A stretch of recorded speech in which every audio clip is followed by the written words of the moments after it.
और कूड़ा उठाने वाली चुड़ैल। रात के 3 बज रहे थे। पूरे रेलवे स्टेशन पर सन्नाटा था। जोर जोर से हवाएं चल रही थी।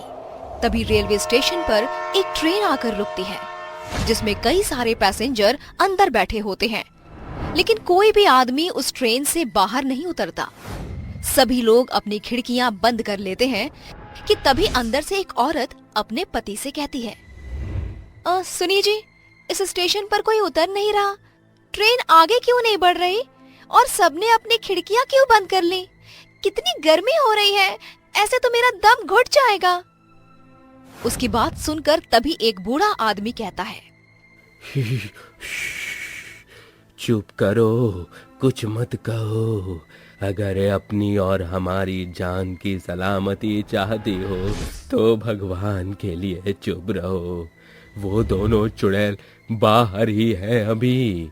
तभी उनके आगे वाले वीआईपी डब्बे में एक परिवार होता है जो नैनीताल से अपने गांव सहारनपुर जा रहा होता है।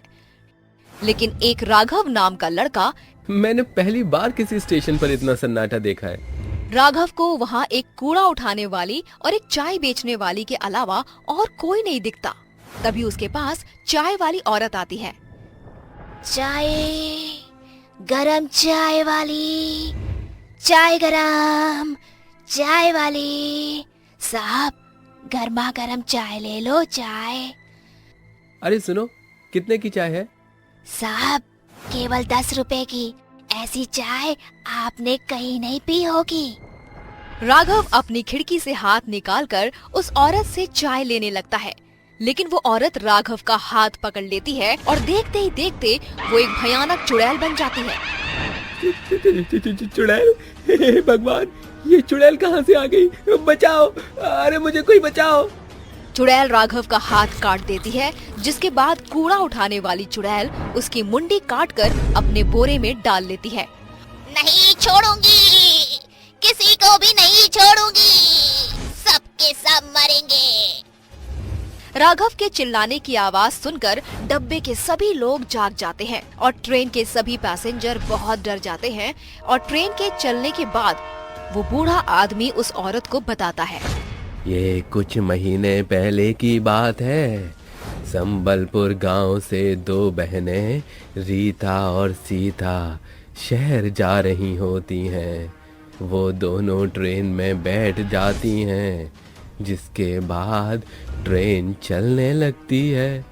तभी रीता सीता से कहती है, बहन, अगर चाचा ने हमें अपने घर में नहीं रखा तो हम इतने बड़े शहर में क्या करेंगे? देख बहन, हमें कुछ तो करना ही होगा, क्योंकि अब हमारे साथ हमारे माता पिता नहीं हैं जो हमारी देखभाल कर लेंगे। हमें खुद ही अपना ख्याल रखना होगा। उस स्टेशन पर एक कूड़ा उठाने वाला था और एक चाय बेचने वाला। ट्रेन के सभी पैसेंजर सो गए थे कि तभी सीता रीता से कहती है, बहन, बहुत जोरों की भूख लगी है, चलो चाय पीकर आते हैं। वो दोनों बहनें सुनसान स्टेशन पर ट्रेन से उतर जाती हैं, जिसके बाद सीता चाय लेने जाती है। वहीं रीता को प्यास लगती है, इसीलिए वो पानी पीने के लिए कूड़ा बिनने वाले से पूछती है, भाई साहब, मुझे बहुत जोरों से प्यास लगी है, क्या यहाँ पानी मिल जाएगा? कूड़ा बिनने वाला उसे बहुत ध्यान से देखता है, जिसके बाद वो उससे कहता है, उस कमरे में पीने के पानी की टोंटी लगी है, जाओ पी लो। रीता पानी पीने के लिए उस कमरे की तरफ जाने लगती है कि तभी वो कूड़ा बिनने वाला उसके पीछे पीछे आता है और कमरे का दरवाजा लगा देता है। अरे भाई साहब, ये तुम क्या कर रहे हो? दरवाजा खोलो, मुझे बाहर जाने दो। ऐसे कैसे जाने दूं? पहले वो काम तो कर दूं जिसके मुझे पैसे मिले हैं। क्या चाहते हो तुम? साफ साफ बोलो। रीता बहुत डर जाती है। इतने में वो आदमी एक खंजर निकालता है और उसके दोनों हाथ और उसकी मुंडी काट देता है। रीता वहीं मर जाती है। उसे मारने के बाद वो आदमी चाय वाले के पास जाता है। जब सीता कूड़े बिनने वाले के हाथ में खून से लथपथ खंजर देखती है तो वो डर जाती है, लेकिन तभी पीछे से चाय वाला उसका मुंह दबाकर उसे वहीं ले जाता है जहां उसने उसकी बहन रीता को मारा था। ये तुम क्या क्या कर रहे हो? तुमने मेरी बहन को मार दिया। सीता कुछ कहती, इससे पहले उस आदमी ने उसके दोनों हाथ और उसकी मुंडी काट दी। उस दिन दोनों बहनें मर जाती हैं। उनकी मौत क्यों हुई, आज तक इस बात का पता नहीं चला। सरकार ने भी उन दोनों बहनों की मौत का पता नहीं लगाया।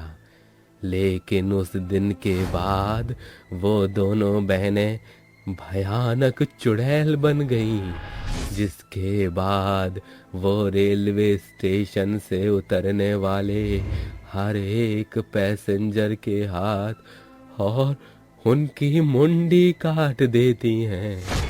लेकिन अगर ऐसे ही रहा तो वो दोनों चुड़ैल तो कई लोगों को मार देंगी।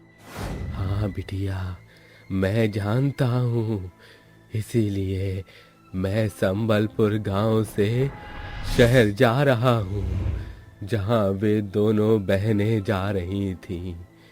शायद वहाँ जाकर मुझे उन दोनों बहनों की मुक्ति का कोई रास्ता मिल जाए।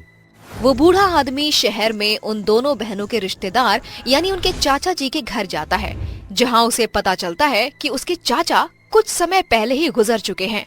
तभी रीता सीता की चाची उर्मिला उस बूढ़े आदमी से कहती हैं, बाबा, मैं ज्यादा कुछ नहीं जानती, लेकिन अपने पति को हमेशा किसी बात को लेकर परेशान देखा करती थी और मरते समय उनकी जेब से ये एड्रेस मिला था मुझे, शायद आपके किसी काम आ जाए।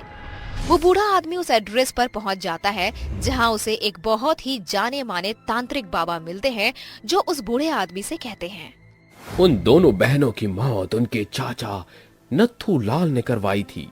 वो चाहते थे कि उनके मरने के बाद गांव की सारी जमीन वो हड़प ले, लेकिन उन दोनों बहनों की मौत के बाद वो दोनों चुड़ैल बन गईं और नत्थूलाल को रेलवे स्टेशन की कहानी पता चली तो उसे डर के मारे हार्ट अटैक आ गया। बाबा, मेरी मदद करो उन दोनों बहनों को मुक्ति दिलाने में।